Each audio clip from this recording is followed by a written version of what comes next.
Binsun TV, saluran dakwah Samarinda.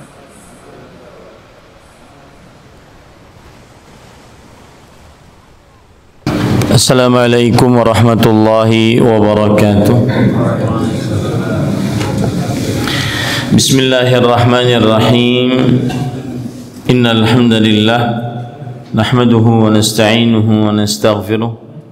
ونعوذ بالله من شرور أنفسنا وسيئات أعمالنا من يهده الله فلا مضل له ومن يضلل فلا هادي له وأشهد أن لا إله إلا الله وحده لا شريك له وأشهد أن محمدا عبده ورسوله يا أيها الذين آمنوا اتقوا الله حق تقاته ولا تموتن إلا وأنتم مسلمون يا أيها الناس اتقوا ربكم الذي خلقكم من نفس واحدة وخلق منها زوجها وبث منهما رجالا كثيرا ونساء واتقوا الله الذي تساءلون به والأرحام إن الله كان عليكم رقيبا يا أيها الذين آمنوا اتقوا الله وقولوا قولا سديدا يصلح لكم أعمالكم ويغفر لكم ذنوبكم ومن يطع الله ورسوله فقد فاز فوزا عظيما أما بعد فإن أصدق الحديث كتاب الله وأحسن الهدي هدي محمد صلى الله عليه وعلى آله وسلم وشر الأمور محدثاتها وكل محدثة بدعة وكل بدعة ضلالة وكل ضلالة في النار. Alhamdulillah, kita bersyukur pada Allah Subhanahu wa taala pada hari ini, hari Sabtu pagi 6 Rajab 1444 Hijriah, kita dimudahkan oleh Allah Subhanahu wa taala untuk duduk bersama mengkaji kembali ayat-ayat suci Al-Qur'an dan hadis-hadis Rasul sallallahu alaihi wa ala alihi wasallam. Salawat dan salam semoga selalu Allah berikan kepada Nabi kita Muhammad sallallahu alaihi wasallam, pada keluarga beliau, para sahabat, serta orang-orang yang mengikuti beliau sampai hari kiamat kelak. Dengan nama-nama Allah yang husna dan sifat-sifatnya yang ulia, kita berdoa, Allahumma inna nas'aluka ilman nafi'an wa rizqan tayyiban wa amalan mutaqabbala. Allahumma amin. Ahibati fillah, afanillah wa iyyakum, kaum muslimin yang saya cintai karena Allah, semoga Allah Subhanahu wa taala selalu memberikan afiat kepada kita di dunia dan di akhirat. Pada pertemuan sebelumnya kita sudah membahas tentang penyimpangan dalam tauhid rububiyah. Penyimpangan dalam tauhid rububiyah. Sebelumnya saya katakan pelajaran kita adalah mempelajari kitab Usulul Iman fi Dhaw'il Kitabi was Sunnah, yaitu landasan iman di bawah cahaya Al-Quran dan Sunnah. Dan kitab ini ditulis oleh 3 penulis, yaitu Fadilatul Syekh Profesor Dr. Abdul Razzaq bin Abdul Muhsin Al-Badr hafizahumullah ta'ala. Kemudian yang kedua yaitu Profesor Dr. Ibrahim bin Amir Ar-Ruhaili hafizahumullah ta'ala. Dan yang ketiga adalah Profesor Dr. Saleh bin Fauzan Saleh As-Suhaimi hafizahullah ta'ala.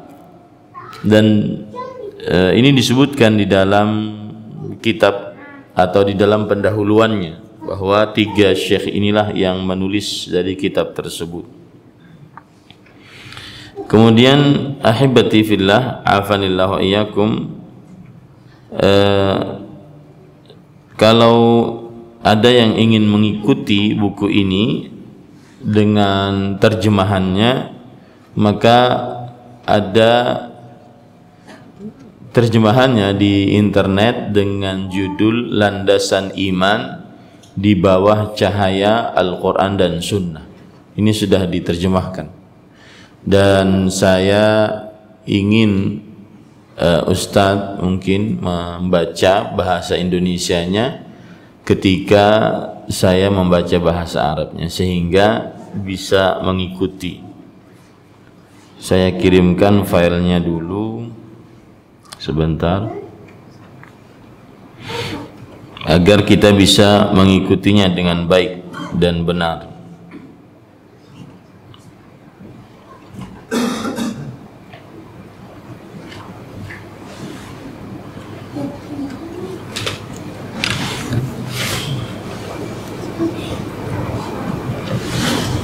Ada? Sudah?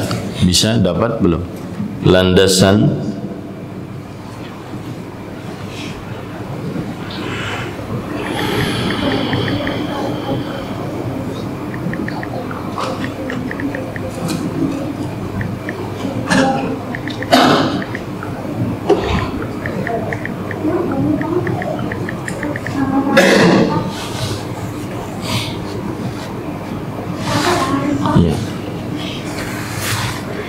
saya kirimkan ke Pak Oji, nanti biar dikirimkan ke Ustadz sehingga bisa membaca.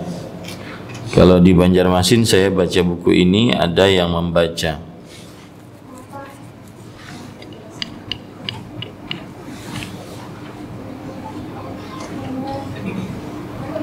Ya, linknya saya kirimkan ke Pak Oji.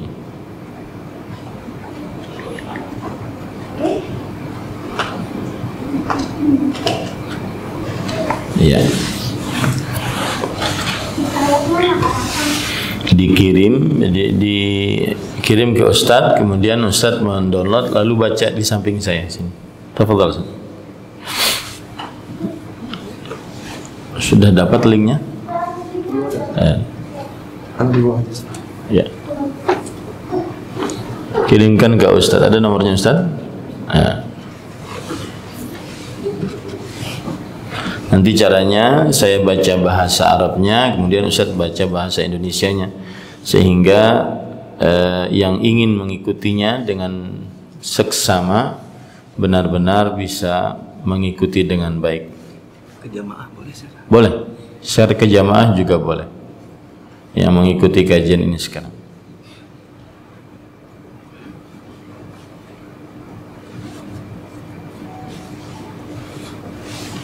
Ke jamaah yang mengikuti kajian ini juga diperbolehkan.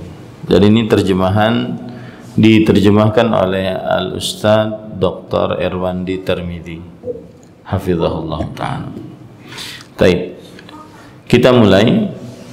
Al-Faslu Tsani itu pada halaman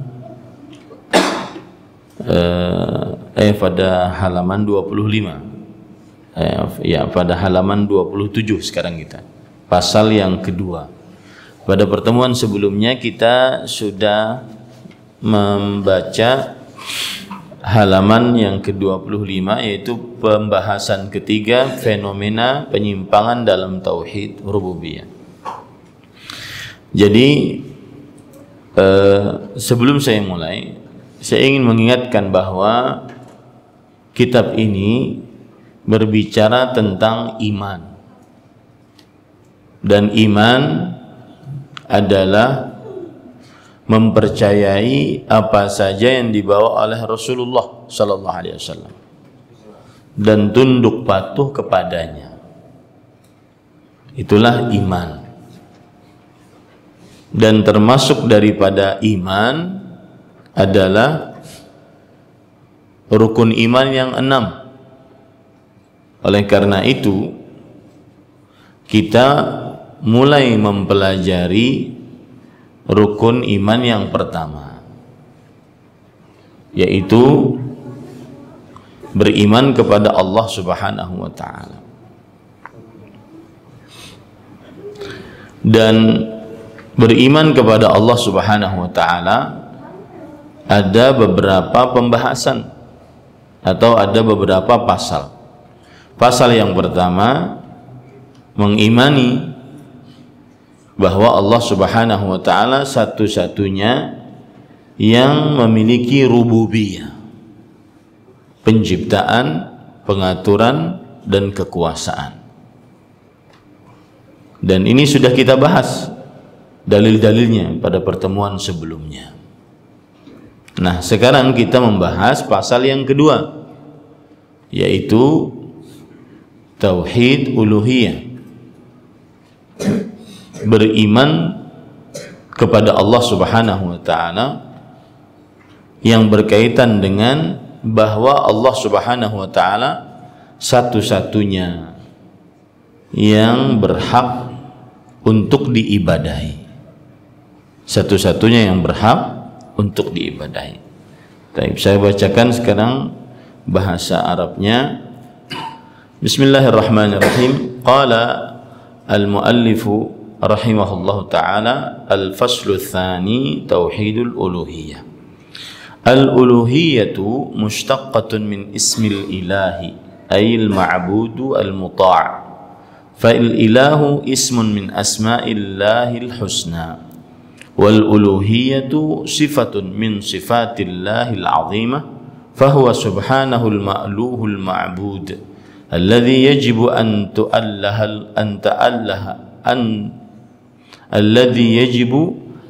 ta'alluhul qulubu wa an ta'alluhal qulubu wa takhda'a lahu wa tadhulla wa tanqad li'annahu subhanahu rabbul azim al-khaliqu li hadzal kaun al-mudabbiru li syu'unihi al-mawsufu bi kulli kamalin al-munazzahu an kulli naqsin wa li hadza fa inna adh-dhulla wal khudu'a la yanbaghi illa lahu fa haythu kana mutafarridan bil khalqi wal insya'i wal i'ada la yushrikuhu fi dhalika ahad wajaba an yanfarida wahdahu bil ibadah duna siwahu la yushriku ma'ahu fi ibadatihi ahad.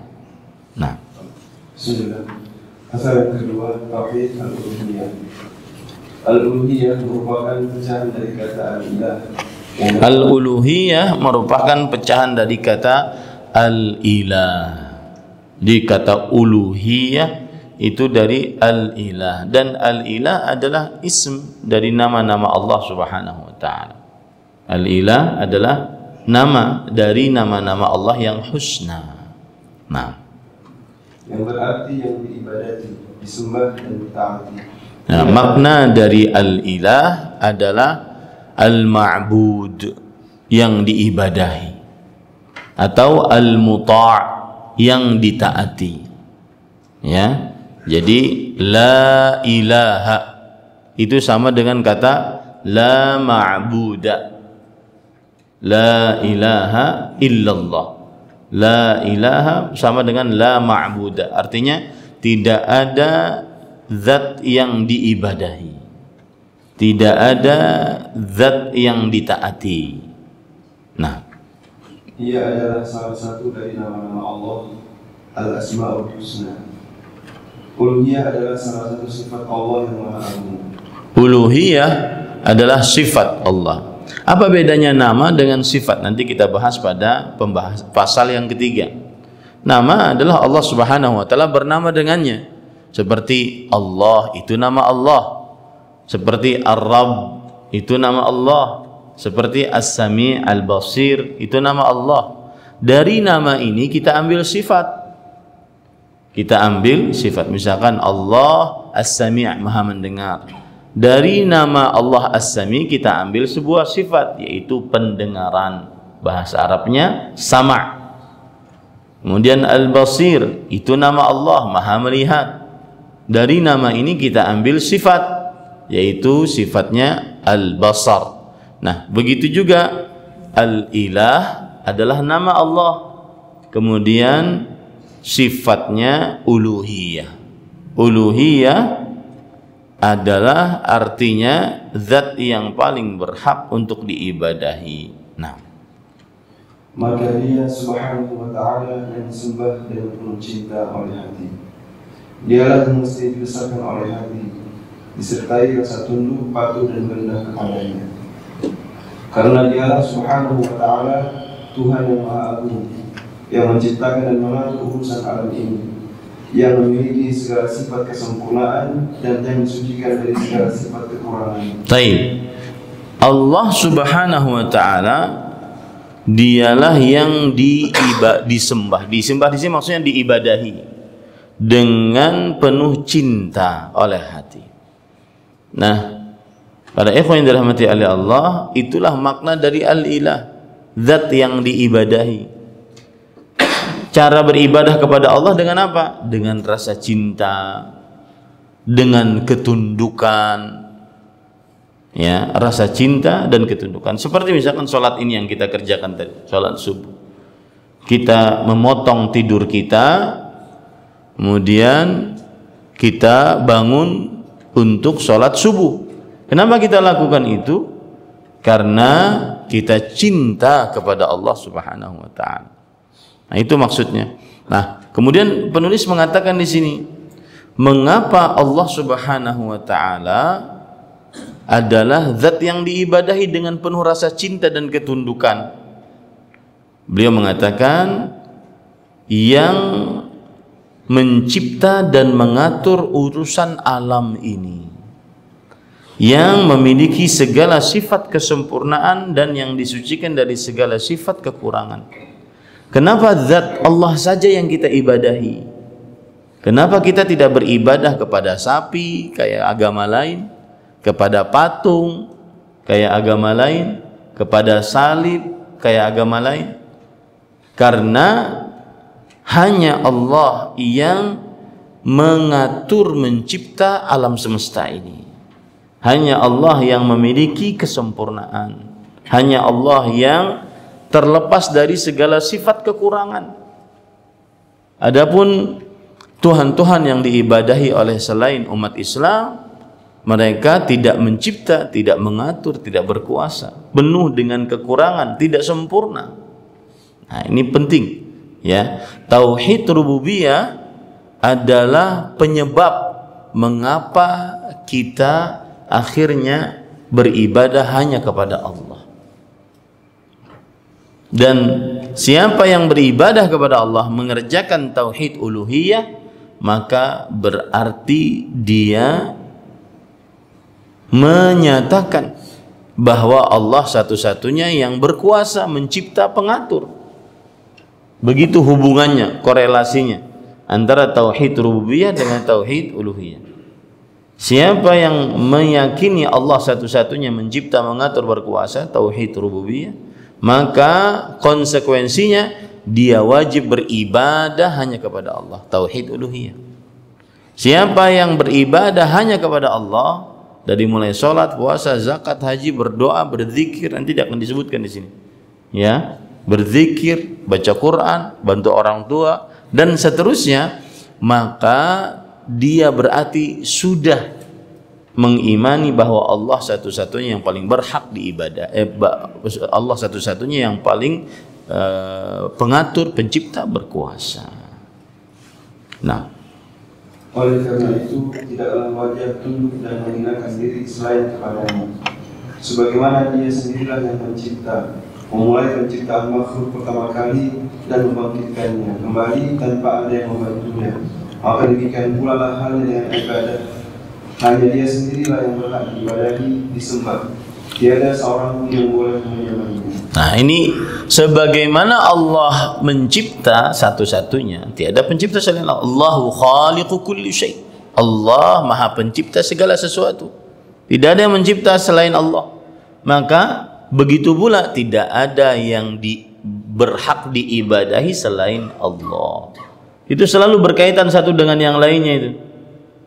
Ya, tidak ada yang mencipta selain Allah, mengatur selain Allah, memelihara selain Allah, maka berarti konsekuensinya hanya Allah yang berhak diibadahi, hanya Allah yang berhak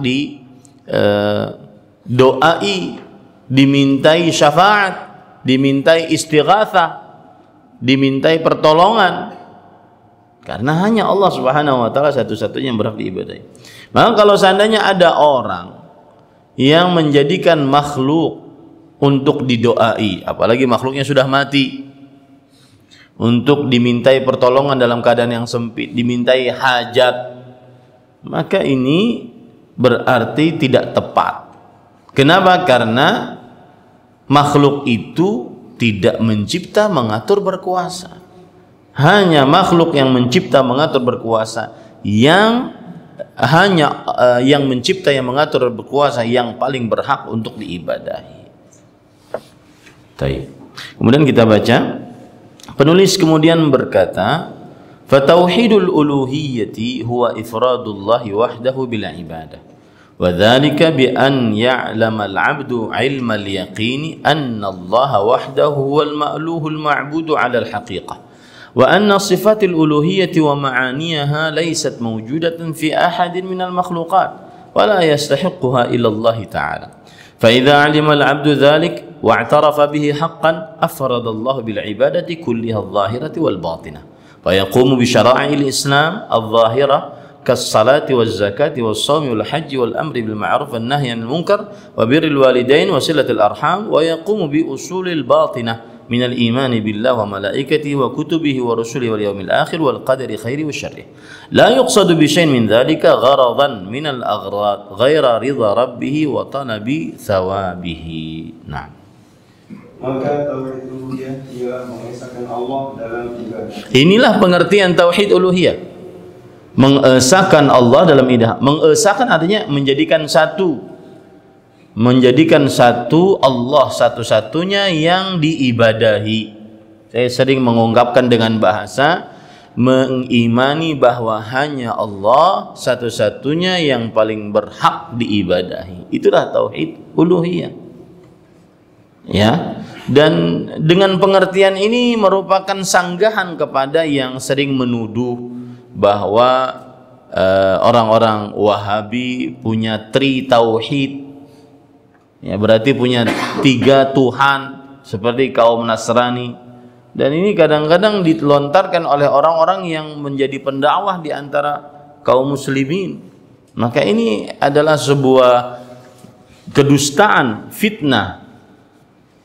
Kita ingin beribadah kepada Allah dengan baik dan benar, maka cara memahami bagaimana cara mengabdi beribadah kepada Allah dengan baik dan benar dengan memahami yang seperti ini, ya, dengan ungkapan seperti ini.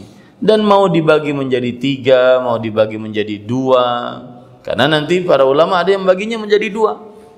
Seperti misalkan tauhid rububiyah disebut dengan tauhidul ma'rifah, tauhidul asma wa sifat disebut dengan tauhidul ma'rifah. Sedangkan tauhid uluhiyah disebut dengan tauhidul qasdi wa talab. Jadi cuma 2. Jadi mau dibagi 2, dibagi 3, dia sama-sama saja. Hanya untuk pembagian, memudahkan kaum muslimin memahami tentang Allah yang dia ibadahi selama ini. Maka pengertian tauhid uluhiyah mengesahkan Allah dalam ibadah. Mengesahkan itu artinya menjadikan satu Allah Subhanahu wa taala dalam ibadah. Artinya apa? Hanya Allah yang paling berhak diibadahi. Hanya Allah yang paling berhak dimaksud dalam ibadah. Nah, yaitu seorang hamba mesti mengetahui dengan keyakinan penuh bahwa pada hakikatnya hanya Allah lah satu-satunya yang disembah dengan penuh cinta dan sesungguhnya. Dan sesungguhnya sifat-sifat dan makna-makna uluhiyah itu tidak terdapat pada seorang pun dari makhluk, serta tidak pula yang berhak memilikinya selain Allah Subhanahu wa taala. Ini ada kata yang menarik, yaitu seorang hamba mesti mengetahui dengan keyakinan penuh bahwa pada hakikatnya hanya Allah satu-satunya yang disembah dengan penuh cinta. Ibadah itu harus ada 3 rukunnya. Rukun ibadah. Kalau syarat ibadah ada 2. Syarat sehingga ibadah kita diterima. Yang pertama ikhlas, beribadah hanya kepada Allah semata. Yang kedua mutaba'ah, ibadahnya sesuai dengan petunjuk Rasul sallallahu alaihi wasallam, mengikuti Nabi Muhammad sallallahu alaihi wasallam. Ini syarat ibadah. Rukun ibadah 3. Yang pertama rasa cinta, yang kedua rasa harap, yang ketiga rasa takut. Kenapa kita beribadah kepada Allah? Karena kita mencintai Allah. Kenapa kita beribadah kepada Allah? Karena kita berharap pahala dari Allah. Kenapa kita beribadah kepada Allah? Karena kita takut siksa Allah. Ini rukun ibadah kepada Allah Subhanahu wa taala. Dan cinta ini digambarkan oleh para ulama seperti kepala seekor burung.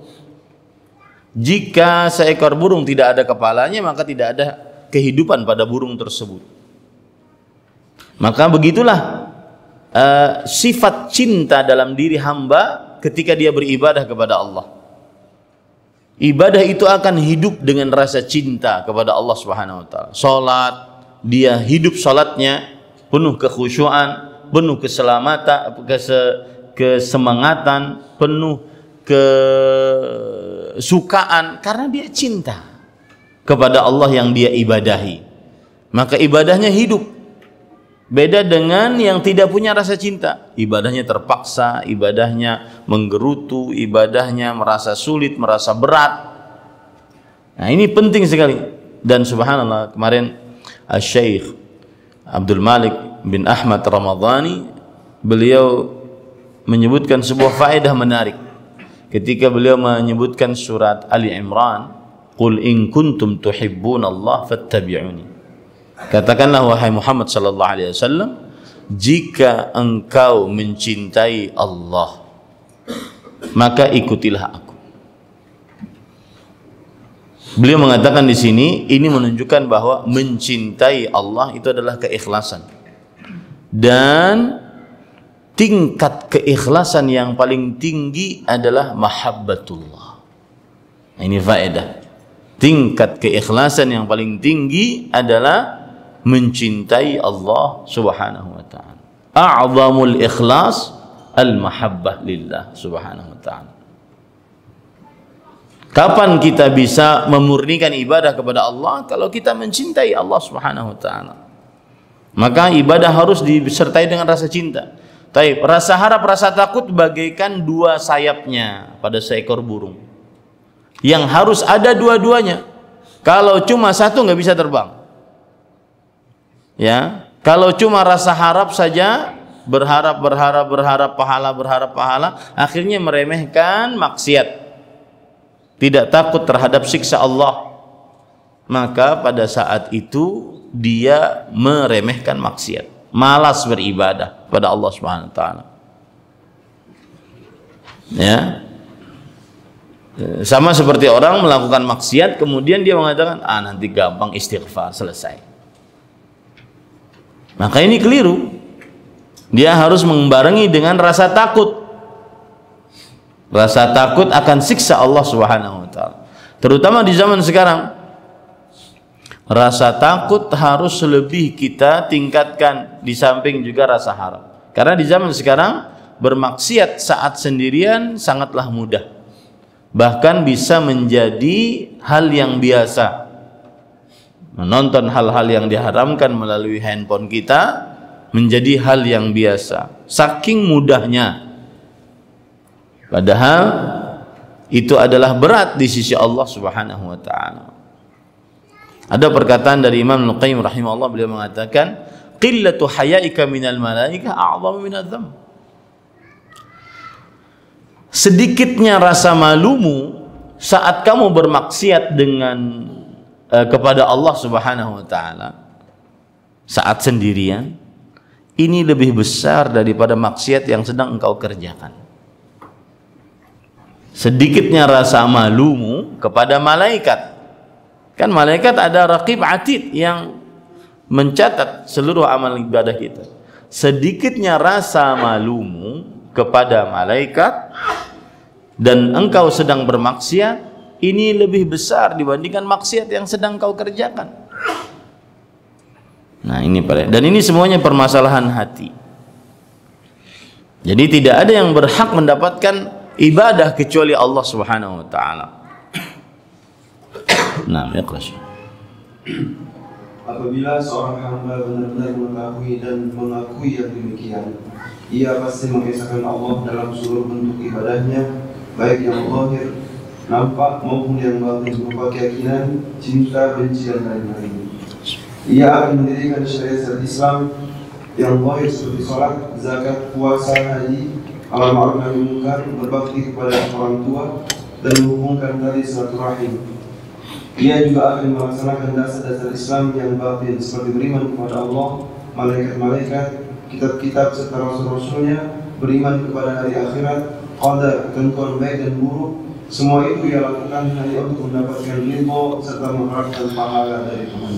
Baik, ini menunjukkan bahwa ibadah itu ada dua. Ibadah yang lahir, ibadah yang batin. Ibadah yang lahir rukun iman, rukun Islam. Ibadah yang batin rukun iman. Itu ibadah kepada Allah Subhanahu wa taala. Dan ibadah itu hanya ditujukan kepada Allah karena hanya Allah Subhanahu wa taala yang paling berhak untuk diibadahi. Ya. Kemudian penulis rahimahullahu taala, hafizahullahu taala berkata, "Wa fi hadzal fasl sayatimu tanawulu jumlatin minal mabahithil muhimmatil muta'alliqah bihadzal naw'i minat tauhid." Baik. Dalam pasal ini akan dikaji beberapa pembahasan penting yang erat kaitannya dengan tauhid uluhiyah. Baik. Sekarang kita membahas beberapa pembahasan. Jadi pasal yang pertama kita membahas tentang tauhid rububiyah, bahwa Allah satu-satunya yang berhak diibadahi. Pasal yang kedua ini membahas tentang pengesaan terhadap Allah Subhanahu wa taala dalam ibadah, yaitu meyakini bahwa ibadah yang paling berhak mendapatkannya hanya Allah Subhanahu wa taala. Nah, di dalam pasal ini ada beberapa pembahasan. Pembahasan yang pertama, al-mabhathul awwal adillatuhu wa bayanu ahammiyatihi. Al-matlabul awwal adillatuhu. Laqad tadhafarat an-nusus wa tadhaharat al-adillatu ala wujubi ifradillah bil uluhiyyah wa tanawwa'at fi dalalatiha ala dhalik. Awalan taratan bil amri bih. كما في قوله تعالى يا أيها الناس اعبدوا ربكم الذي خلقكم والذين من قبلكم لعلكم تتقون. البقرة الآية 21. وقوله واعبدوا الله ولا تشركوا به شيئا. النساء الآية 36. وقوله وقضى ربك ألا تعبدوا إلا إياه. الإسراء الآية 23 ونحو ذلك من الآيات. نعم. Pembahasan pertama dalil-dalil dan urgensinya tauhid uluhiyah. Pembahasan pertama dalil-dalil tentang tauhid uluhiyah. Sekarang beliau menyebutkan tentang dalil-dalil tauhid uluhiyah. Nah, ini nanti yang mengatakan tidak ada dalil, mengada-ngada, tauhid itu mengada-ngada. Lihat ini dalil-dalilnya. Makanya para ulama mengatakan pembagian tauhid menjadi 3 itu dalilnya adalah al-istiqra' wa tatabbu'. Al-istiqra' itu artinya penelitian yang mendalam. Kalau Anda baca Al-Quran, baca hadis Rasul sallallahu alaihi wasallam, maka engkau akan dapati bahwa Allah Subhanahu wa taala itu maha yang paling berhak diibadahi, dan itulah namanya tauhid uluhiyah. Dan penyebutan ini bukan baru, ini bukan ajarannya Syekh Muhammad bin Abdul Wahab saja, bukan ajarannya Syekhul Islam abad ke-8 Hijriah saja, tapi ini sudah ada di abad yang ke-2. Imam Abu Hanifah menyebutkannya. Ya, di abad yang kedua, di abad yang ketiga sudah ada. Jadi ini adalah warisan.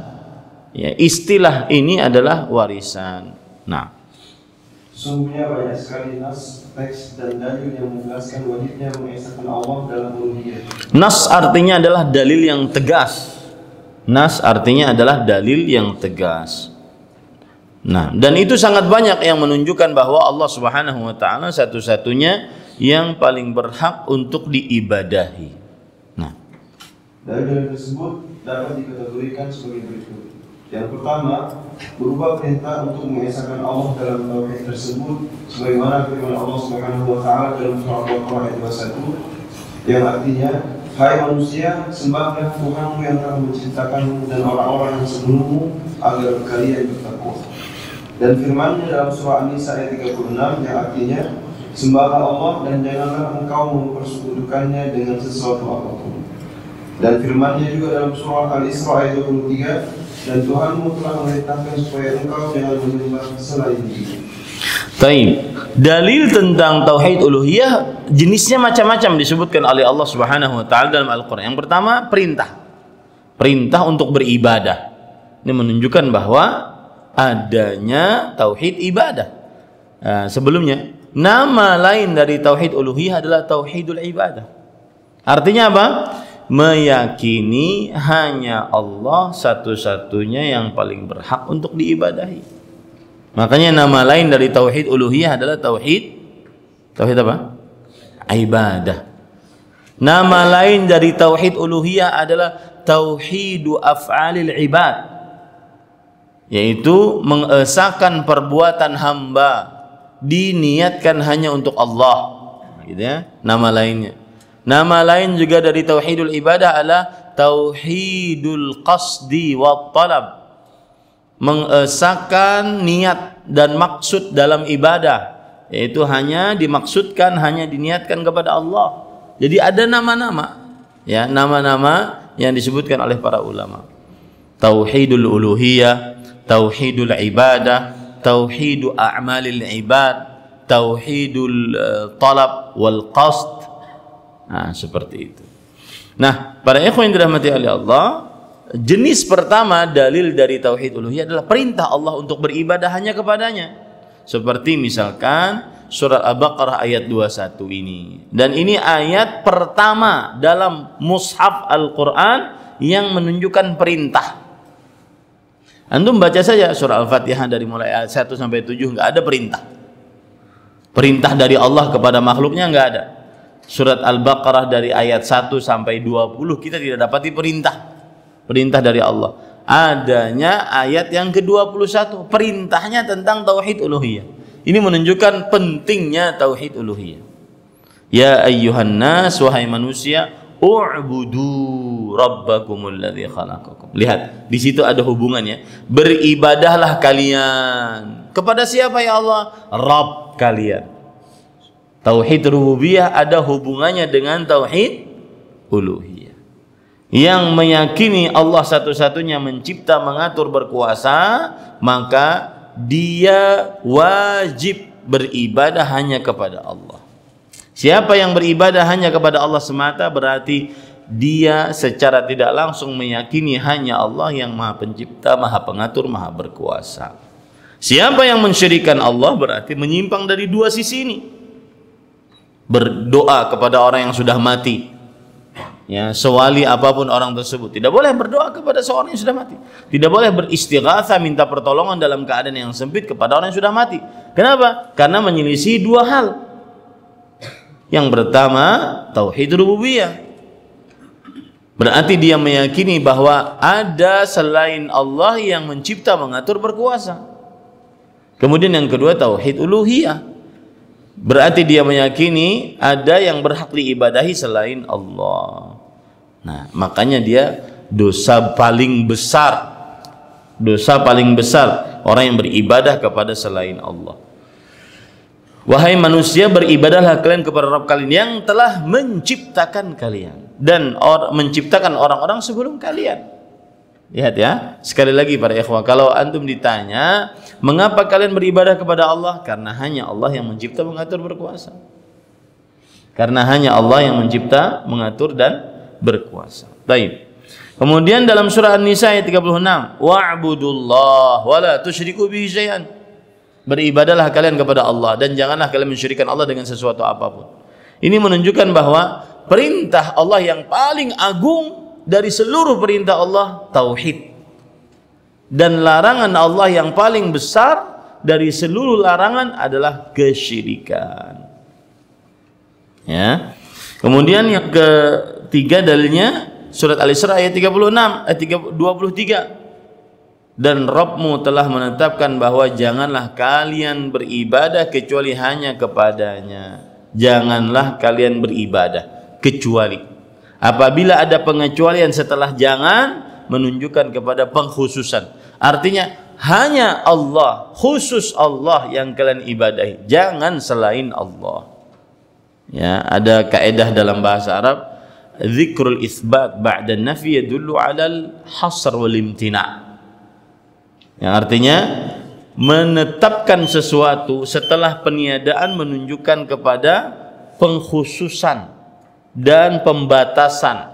Berarti khusus Allah, hanya Allah yang paling berhak diibadahi. Kenapa? Karena disebutkan penetapan setelah peniadaan. Seperti saya katakan, jangan ada yang keluar dari masjid kecuali si fulan. Berarti fulan mendapatkan kekhususan dari seluruhnya. Kenapa? Karena redaksi perkataan saya penetapan setelah peniadaan. La ilaha illallah. Penetapan setelah peniadaan. Tidak ada ilah yang berhak diibadahi selain Allah. Selain Allah penetapan setelah kata tidak ada, menunjukkan bahwa hanya Allah, khusus Allah, hanya Allah yang paling berhak untuk diibadahi. Nah, ini para ikhwah.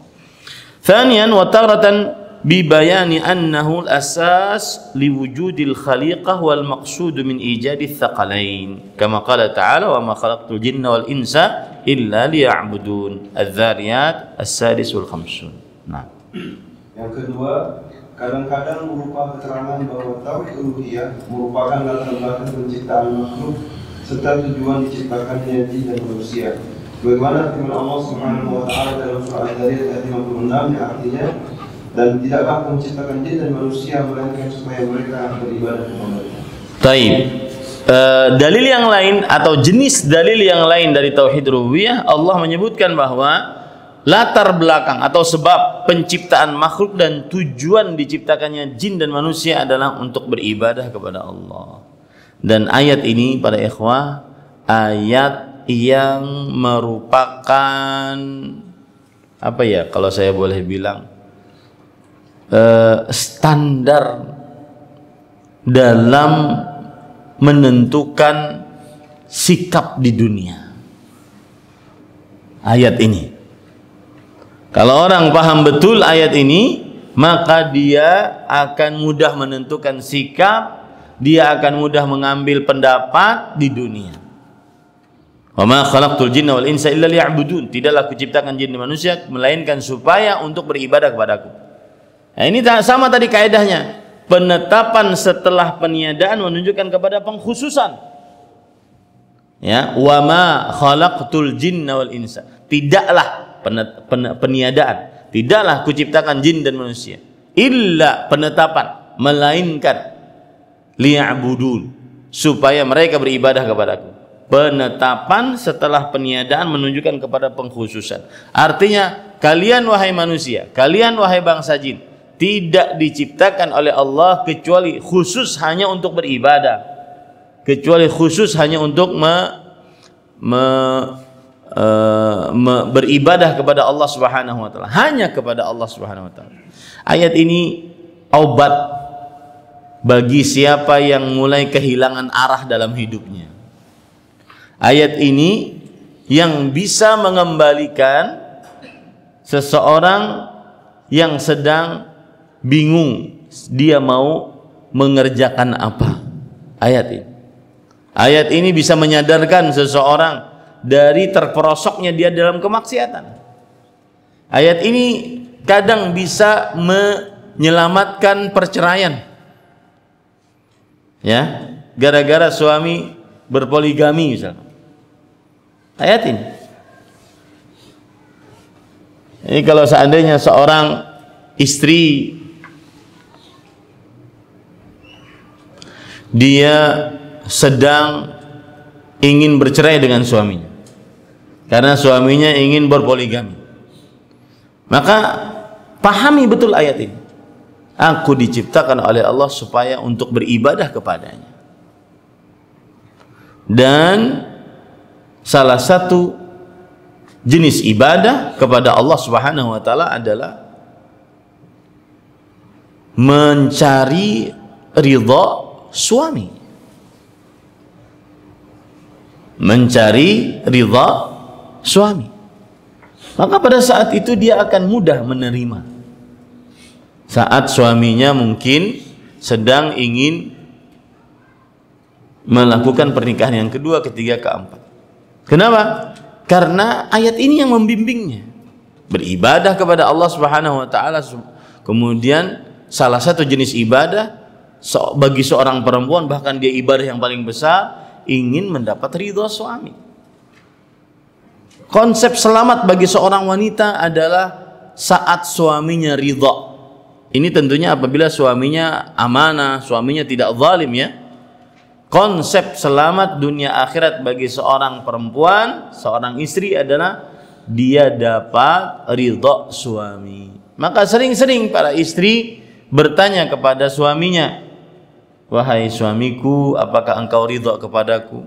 Ridha enggak dengan pelayanan saya? Baik di atas ranjang, menyediakan makanan, ridha tidak?" Karena Rasulullah SAW bersabda tentang hal ini, "Fa innama huwa jannatuka wa naruk." Sesungguhnya suamimu adalah surgamu atau nerakamu. Unzuri aina anti minhu. Perhatikanlah bagaimana perasaan suamimu kepadamu. Apakah ridha atau tidak? Maka ayat ini yang kadang menyelesaikan permasalahan waris.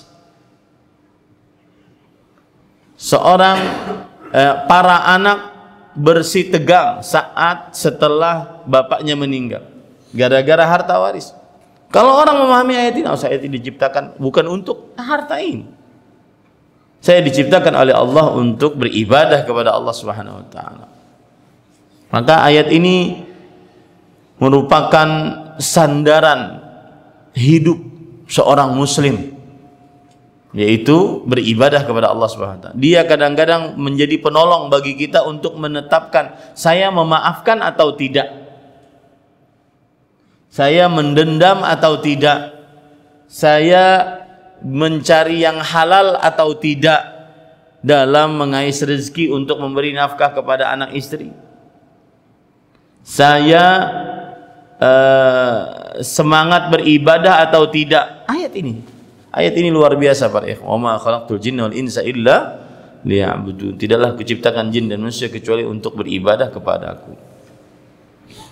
Nah, kemudian setelah itu penulis mengatakan jenis dalil tauhid yang tauhid uluhiyah yang ketiga, wa taratan bi bayani annahu al-maqsudu min bi'tsati ar-rusuli kama fi qoulihi ta'ala wa laqad ba'atsna fi kulli ummatin rasulan ya'budullaha wa yajtanibut taghut. An-Nahl al-ayah 36 wa qawluhu wa ma arsalna min qablika min rasul illa nuhi ilayhi annahu la ilaha illa ana fa'budun. Al-Anbiya al-25. Nah, yang ketiga, ada kalanya berupa penjelasan bahwa tauhid uluhiyah merupakan latar belakang maksud diutusnya para rasul. Sebagaimana terdapat dalam firman Allah Subhanahu wa taala dalam surah An-Nahl ayat 36 yang artinya, dan sesungguhnya kami telah mengutus rasul pada tiap-tiap umat untuk menyerukan, sembahlah Allah semata, sembahlah Allah saja dan jauhilah tauhid itu.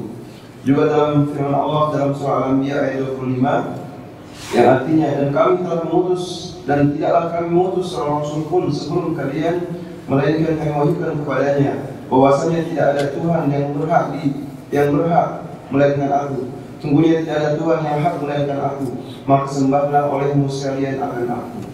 Baik. Dalil yang kedua adalah dalil yang ketiga, jenis dalil tauhid rububiyah dalam Al-Qur'an, yaitu Allah menyebutkan tentang tujuan pengutusan para rasul dari mulai Nabi Nuh sampai Nabi Muhammad SAW. Kenapa bukan Nabi Adam? Nabi Adam nabi. Adapun rasul yang pertama adalah Nuh alaihi salam. Dan setelah Nabi Adam itu ada beberapa nabi. Nabi Adam, Idris, kemudian Hud, Lut, ya, Badunu.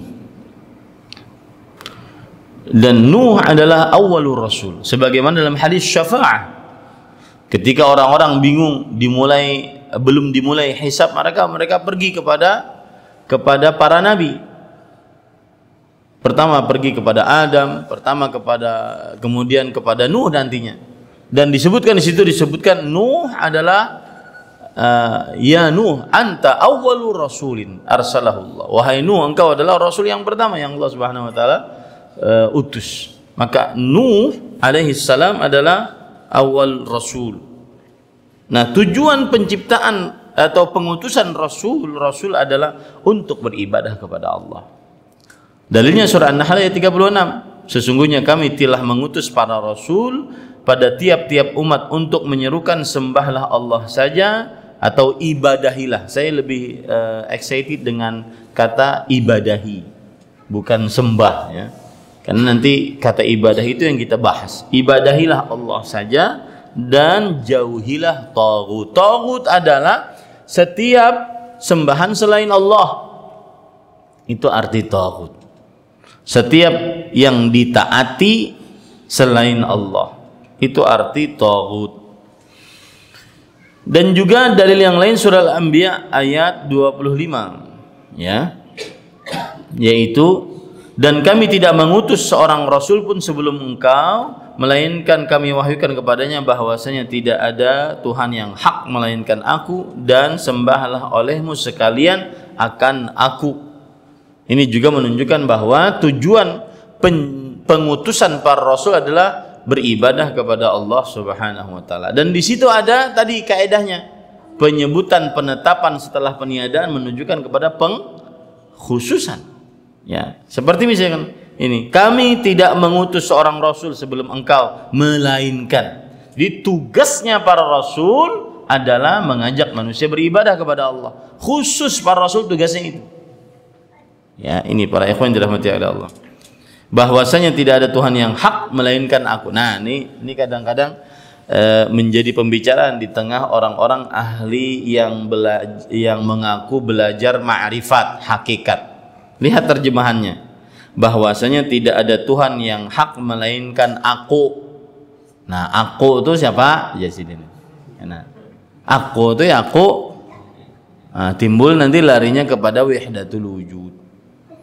Karena memahaminya ya berdasarkan terjemahan seperti itu saja. Maka sembahlah olehmu sekalian akan aku. Ya. Padahal aku yang dimaksud di sini adalah Allah Subhanahu wa taala. Nah, kemudian selanjutnya para ikhwah, yang keempat, wa taratan bi bayani annahu al-maqsud min inzalil kutubil ilahiyyah kama fi qoulihi ta'ala yunazzilul malaikata birruhi min amri ala man yasha'u min ibadi an anziru annahu la ilaha illa ana fattaqun. An-Nahl al-ayat tsaniyah. Yang keempat, ada kalanya berupa keterangan bahwa tauhid uluhiyah merupakan tujuan diturunkannya kitab-kitab ilahi. Sebagaimana tanda firman Allah Subhanahu wa taala dalam surah An-Nahl ayat 2, yang artinya Dia menurunkan para malaikat dengan membawa wahyu dan perintah-perintahnya kepada siapa yang Dia kehendaki di antara hamba-hambanya, yaitu peringatkanlah olehmu sekalian bahwasanya tidak ada Tuhan yang hak melainkan aku, maka hendaklah kalian bertakwa kepadaku. Baik, ini adalah jenis dalil yang keempat dari tauhid uluhiyah, yaitu tujuan penurunan kitab-kitab suci oleh Allah adalah untuk tauhid uluhiyah. Tujuan penurunan kitab-kitab suci adalah untuk tauhid uluhiyah, yaitu dalam surah An-Nahl ayat 2, Dia menurunkan para malaikat dengan membawa wahyu dengan perintahnya kepada siapa yang Dia kehendaki di antara hamba-hambanya. Di sini terjemahannya agak kurang. Yunazzilul malaikata birruhi min amri. Dia menurunkan para malaikat dengan ruh dari perintahnya. Ruh yang dimaksud di sini adalah siapa? Jibril alaihissalam. Jadi terjemahannya kurang. Dia menurunkan para malaikat dengan ruh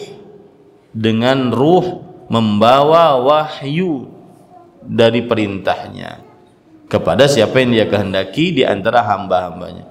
Ini menunjukkan bahwa keistimewaan Jibril alaihissalam, karena disebutkan jenis malaikat dan Jibril disebutkan dengan nama tersendiri, yaitu Ar-Ruhul Amin, ruh yang mulia. Apa perintahnya? Peringatkanlah olehmu sekalian bahwasanya tidak ada Tuhan yang hak melainkan aku, dan maka hendaklah kamu bertakwa kepadaku. Tidak ada Tuhan yang hak, maksudnya tidak ada Tuhan yang hak diibadahi. Tidak ada Tuhan yang hak diibadahi melainkan aku, yaitu melainkan Allah Subhanahu wa taala. Maka hendaklah kamu bertakwa kepadaku. Nah, kepadaku di sini maksudnya kepada Allah. Jadi sebenarnya mudah saja, kepadaku sini maksudnya kepada Allah. Dan di zaman media sosial sekarang ini para ikhwah, ya seperti yang tadi malam sudah saya singgung, sangat mudah orang menyebarkan hal yang menyimpang. Seperti kasus yang menyimpang, sangat menyimpang sekarang adalah penyebaran wahdatul wujud. Dikatakan Ibnu Arabi benar di dalam konsep wahdatul wujudnya. Kemudian dikatakan Al-Hallaj benar dalam konsep wahdatul wujudnya. Bahkan ada sebagian orang mengatakan gini, kalau ditimbang dengan ada orang mengatakan begini, kaum Nasrani ketika mengatakan Nabi Isa adalah Tuhan, maka itu benar jika ditimbang dengan kacamata ma'rifat. Tapi kalau ditimbang dengan kacamata syariat, jelas salah. Lihat, subhanallah. Maka jawabannya mudah. Yang syariat yang dipakai dalam Islam, yang ma'rifat atau hakikat tidak dipakai dalam agama Islam. Ya, tidak dipakai. Yang syariat yang dipakai dalam agama Islam. Buktinya apa? Laqad kafara alladziina qalu innallaha huwal masih ibnu Maryam. Sungguh telah kafir orang yang mengucapkan Al-Masih Isa putra Maryam. Jadi yang dipandang oleh syariat itu yang dipakai dalam syariat Islam, bukan yang dipandang oleh hakikat. Dan itu ada orang yang menyebarkan di zaman sekarang bahwa apabila kaum Nasrani mengatakan bahwa Nabi Isa adalah Tuhan, maka jika dipandang dari pandangan hakikat bahwa yang dimaksud itu adalah Allah Subhanahu wa taala yang masuk ke dalam Nabi Isa, bercampur Nabi Isa dengan Nabi Isa seperti kopi dan susu, akhirnya menjadi kopi susu, atau dia, dan itu yang disebut dengan bercampur, atau dia menitis, Allah menitis kepada Nabi Isa. Maka ini jika dipandang dengan hakikat katanya tidak salah. Ya, coba bayangkan seperti itu. Nah, ini penyimpangan dalam tauhid rububiyah dan uluhiyah. Ya, jadi orang wahdatul wujud itu pengertiannya apa? Bahwa Allah, ada Allah, dan seluruh alam semesta adalah Allah. Kenapa? Karena dipandang dari pandangan hakikat. Pian ciptaan Allah, berarti pian adalah implementasi dari kuasa Allah. Berarti Allah ngalih beragama dengan pemahaman ini. Ya, makanya ada yang mengatakan ana a'buduhu wa ya'buduni fa anna yukallaf. Aku beribadah kepadanya, inya beribadah kepadaku. Lalu siapa yang paling berhak untuk diibadahi? Nah, itu kalau pandangan hakikat benar katanya. Ini kalau pandangan syariat maka salah. Kenapa? Karena ada perbedaan antara Allah sang Khaliq dengan makhluk, dan pandangan syariat yang dipakai bukan pandangan hakikat. Paham ini para ikhwan yang dirahmati? Dan di zaman sekarang ada yang menyebarkan itu, yang jelas-jelas disebutkan oleh Allah dalam Al-Quran, laqad kafara alladziina qalu innallaha huwal masih ibnu Maryam. Sungguh telah kafir orang yang mengatakan Allah Al-Masih putra Maryam. Allah adalah Al-Masih putra Maryam. Ini hati-hati para ikhwan yang dirahmati oleh Allah Subhanahu wa taala. Jadi saya membahas itu kenapa? Karena tadi ada kata-kata peringatkan olehmu bahwasanya tidak ada Tuhan yang hak diibadahi melainkan aku itu Bang. Nanti lari kepada urusan Nur Muhammad. Nur Muhammad adalah ini. Ujung-ujungnya tidak salat. Ujung-ujungnya menitis. Misalkan Ustaz, kalau ingin melihat Rasul sallallahu alaihi wasallam, maka lihatlah kepada Ustaz, karena dia adalah Rasul menitis kepada diri itu. Ya, itu dua dari konsep wahdatul wujud, menitis dan menyampur. Menitis itu artinya wujudnya tetap ini, tapi di dalam dirinya ada zat Allah Subhanahu wa taala. Menyampur berarti dia nyampur dengan Allah Subhanahu wa taala. Dan semua itu akidah bukan dari akidah Islam. Akidah Islam ada perbedaan antara Allah dengan makhluk. Ya, makanya salah satu penyimpangan di dalam tauhid rububiyah adalah meniadakan perbedaan antara Allah dan makhluk. Ini penyimpangan dalam tauhid rububiyah. Padahal yang benar adalah ada perbedaan antara Allah dengan makhluk. Nah, pusing kalau ben sudah. Nah, itu Bang. Islam yang aturannya mudah jadi sulit. Gara-gara orang-orang yang mengambil filsafat Yunani dimasukkan ke dalam teologi Islam. Ini para ikhwan yang dirahmati oleh Allah Subhanahu wa taala.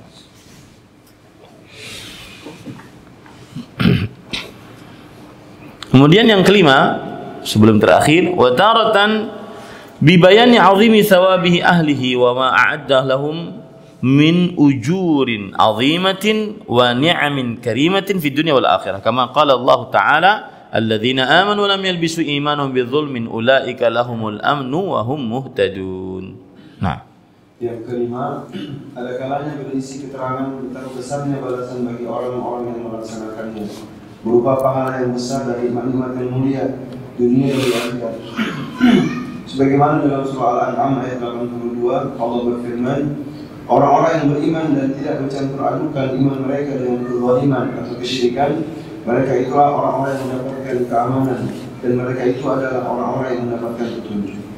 Nah, ini adalah jenis dalil yang keenam dalam Al-Quran tentang tauhid uluhiyah, bahwa Allah Subhanahu wa taala menyebutkan pahala orang yang beribadah kepada Allah semata, tiada sekutu bagi Allah. Sisi pendalilan dari ayat ini mana? Perhatikan ayatnya ya. Allah berfirman tadi yang artinya saya bacakan dari bukunya, yang artinya orang-orang yang beriman dan tidak mencampur adukan iman mereka dengan kezaliman, dalam tanda kurung kesyirikan. Inilah tauhid uluhiyah. Beriman tidak mencampurkan dengan kezaliman. Ini tauhid uluhiyah. Beribadah hanya kepada Allah semata. Mereka itulah orang-orang yang mendapat keamanan. Nah, ini pahalanya. Mendapatkan keamanan. Yang bertauhid uluhiyah aman, baik di dunia ataupun di akhirat. Dan mereka itulah orang-orang yang mendapat petunjuk di dunia dan di akhirat. Orang-orang yang bertauhid uluhiyah meyakini bahwa hanya Allah Subhanahu wa taala satu-satunya yang paling berhak untuk diibadahi, maka dia akan mendapatkan petunjuk di dunia untuk senantiasa mengikhlaskan ibadah hanya kepada Allah. Petunjuk di akhirat masuk ke dalam surganya Allah. Ketika berjalan di atas sirat dia selamat. Ya, ketika di telaga dia dapat telaga Rasulullah SAW. Ketika setelah itu semua dia dapat syafaat Rasulullah SAW. Karena Rasulullah SAW bersabda, "Syafaati li ahli al-kaba'ir min ummati, alladzina la yusyrikuna billahi syai'an." Syafaatku untuk para pelaku dosa besar dari umatku yang tidak mensyirikkan Allah dengan sesuatu apapun. Nah, ini menunjukkan bahwa salah satu keutamaan dari tauhid uluhiyah adalah mendapatkan petunjuk dan keamanan di dunia dan di akhirat. Dan ini jenis dalil tentang adanya tauhid uluhiyah. Kemudian yang keenam, yang terakhir, dalil dari Al-Quran tentang jenis tauhid uluhiyah adalah wa taratan bitahdhiri min diddih wa bayani khuturati munaqadatihi wa dzikru ma a'adda subhanahu min iqabin alimin liman tarakah, ka qaulihi ta'ala innahu man yusyrik billahi faqad harrama Allahu 'alal jannah wa ma'wahu an-nar wa ma lidh-dhalimin min ansar. Al-ayah Al-Maidah al-ayah الثانية والسبعون وقوله تعالى ولا تجعل مع الله إلها آخر فتلقى في جهنم ملوما مدحورا الإسراء 39. Nah. Yang keenam, kadang-kadang berupa peringatan agar menjauhi sesuatu yang berlawanan dengan tauhid tersebut, disertai penjelasan tentang besarnya bahaya yang menentangnya dan adab yang sangat pedih yang disiapkan Allah bagi orang-orang yang meninggalkannya. Sebagaimana dijelaskan Allah dalam firman-Nya surah Al-Maidah ayat 72, yang artinya sesungguhnya orang yang mempersekutukan sesuatu dengan Allah maka pasti Allah mengharamkan kepadanya surga dan tempatnya ialah neraka. Tidaklah ada bagi orang-orang yang zalim itu seorang yang pun. Juga dalam surah Al-Isra ayat 39 Allah SWT berfirman, dan janganlah kalian mengadakan Tuhan yang lain di samping Allah yang menyebabkan kalian dilemparkan ke dalam neraka dalam keadaan tercela lagi dijauhkan dari rahmat Allah. Baik. Kemudian yang keenam, jenis dalil dari tauhid uluhiyah dalam Al-Quran adalah Allah menyebutkan kebalikan dari tauhid uluhiyah, yaitu kesyirikan dalam ibadah. Jadi kalau kita gambarkan gini secara garis, kalau tauhid uluhiyah murni satu-satunya hanya beribadah kepada Allah, niatnya hanya untuk Allah. Tapi kalau kesyirikan, dia beribadah kepada Allah tapi pada saat yang bersamaan dia juga beribadah kepada selain Allah. Jadi menyimpang. Makanya kan ada penafsiran kesyirikan disebutkan oleh para ulama, sarfu naw'in min anwa'il ibadah li ghairillah. Menyimpangkan salah satu macam dari macam-macam ibadah kepada selain Allah. Yang aturan tegak lurus dari seorang hamba kepada Allah saja, tetapi dia simpangkan kepada selain Allah Subhanahu wa taala. Nah, di dalam Al-Qur'an banyak tentang larangan melakukan kesyirikan dan siksa, ancaman siksa bagi yang melakukan kesyirikan dan mati di atasnya. Di antaranya ayat-ayat ini. Ini menunjukkan bahwa adanya tauhid uluhiyah. Surat Al-Maidah ayat 72, siapa saja yang mensyirikkan Allah maka Allah telah haramkan atasnya surga. Selamanya enggak masuk surga. Yang mati di atas kesyirikan tidak masuk surga. Kemudian tempatnya di dalam neraka dan orang-orang yang zalim tidak memiliki seorang penolong pun. Maksudnya orang-orang yang melakukan kesyirikan. Nah, timbul pertanyaan, mengapa orang yang melakukan kesyirikan disebut sebagai orang yang zalim? Siapa yang bisa, Pak? Karena inna syirka la dzulmun azim. Taib. Sesungguhnya kesyirikan adalah kezaliman yang sangat besar. Itu pertanyaan saya. Mengapa Allah mencap kesyirikan adalah kezaliman yang sangat besar? Jawabannya adalah, kalau kita lihat makna kezaliman, meletakkan sesuatu tidak pada tempatnya, maka kesyirikan adalah kezaliman yang sangat besar, meletakkan ibadah tidak pada yang paling berhak.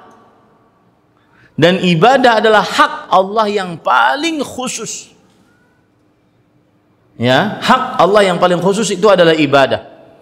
Maka kalau ada orang melakukan kesyirikan, berarti dia sudah meletakkan hak yang paling khusus yang dimiliki oleh Allah kepada selain Allah. Itulah kezaliman. Dan tidak ada kezaliman yang lebih besar daripada itu. Allah berhak nih ibadah, dan ibadah itu adalah hak Allah yang paling khusus. Kemudian seseorang menyimpangkannya, maka dia itulah orang yang telah berbuat zalim. Nah, ini 3 ancaman bagi yang mati di atas kesyirikan.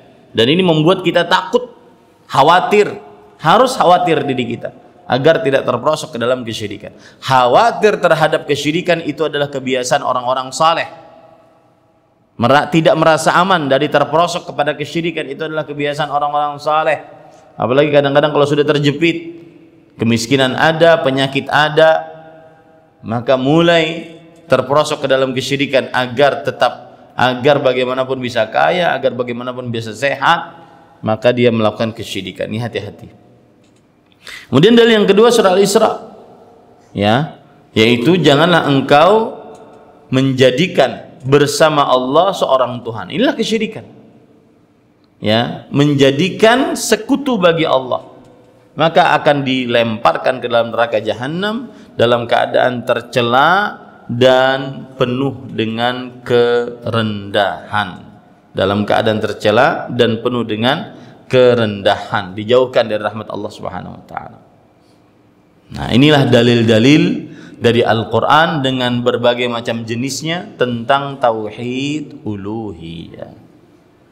Ya, tentang tauhid uluhiyah. Kira-kira itu yang bisa saya sampaikan pada kesempatan kali ini. Jadi nanti pada pertemuan selanjutnya kita akan membicarakan seperti ini. Nah, ada yang ingin bertanya? Silakan. Di dalam surat Al-Fatihah disebutkan hanya kepada Engkau-lah aku beribadah dan hanya kepada Engkau-lah aku memohon pertolongan.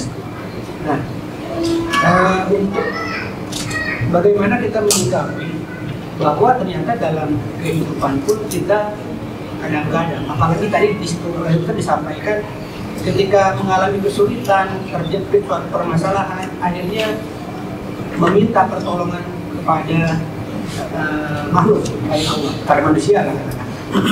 Bagaimana menyikapinya agar kita tidak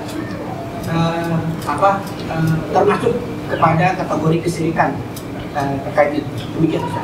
Barakallahu fiik. Kita berbicara asal hukum dulu. Asal hukumnya manusia tidak minta sesuatu apapun kecuali hanya kepada Allah.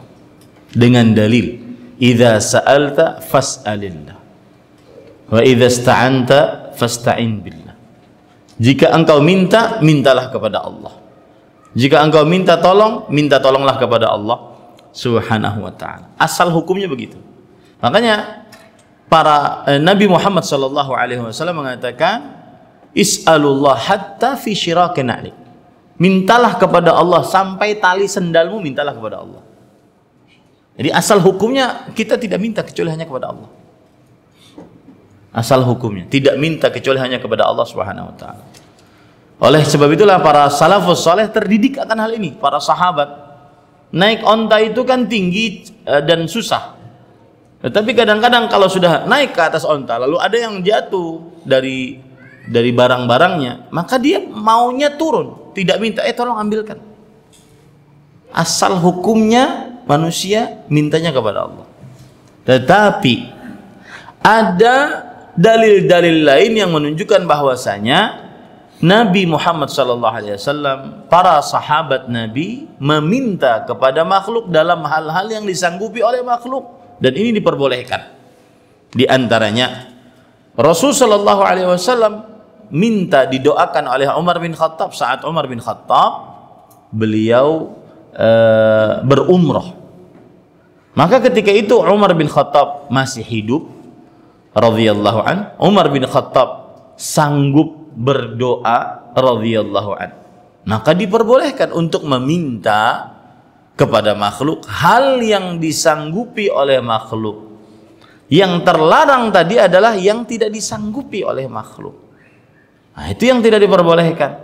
Seperti minta rezeki, minta kesehatan, minta ketenangan kalbu, minta kedamaian, keharmonisan keluarga, anak diangkat dari musibah, terlepas dari mara bahaya. Ini tidak bisa kecuali hanya kepada Allah Subhanahu wa taala. Ya, tidak bisa kecuali hanya kepada Allah Subhanahu wa taala. Maka meminta sesuatu yang disanggupi kepada makhluk, meminta sesuatu yang disanggupi oleh makhluk kepada makhluk yang masih hidup, maka ini diperbolehkan.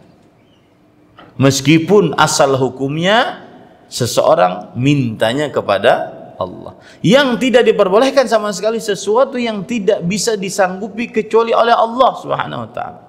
pemberian anak, pemberian rezeki, ketenangan hati, kemudian minta jodoh, minta dan lain-lainnya. Dan itulah yang terjadi penyimpangan sekarang di tengah sebagian kaum muslimin. Minta kepada makhluk, bahkan makhluknya sudah mati. Istighatsah. Apa arti istighatsah? Pertolongan dalam keadaan yang sempit. Minta keselamatan, minta kesembuhan penyakit. Padahal itu tidak ada yang disanggupi kecuali oleh Allah. Allah berfirman, Nabi Ibrahim berkata, fa idza maridtu fahuwa yashfin. Jika aku sakit, maka hanya Allah yang menyembuhkanku. Ya, tidak ada yang berhak yang bisa menyembuhkan kecuali Allah Subhanahu wa taala. Kita pergi ke dokter hanya sebatas mencari sebab kauni. Tetapi hati kita wajib bersandar hanya kepada Allah Subhanahu wa taala. Nah, itu begitu cara memahaminya. Wallahu a'lam. Nah, ada lagi?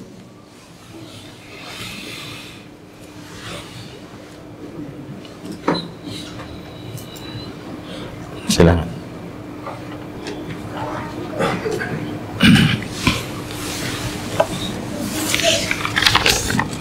Bagaimana kita seorang guru PAUD dan TK, apakah mengenalkan keberadaan Allah itu ada di arsy secara terang-terangan atau seperti apa Ustaz? Sebab murid kami ada di kalangan orang yang umum. Jawabannya adalah saya agak kurang sepakat dengan kata-kata orang umum gitu ya.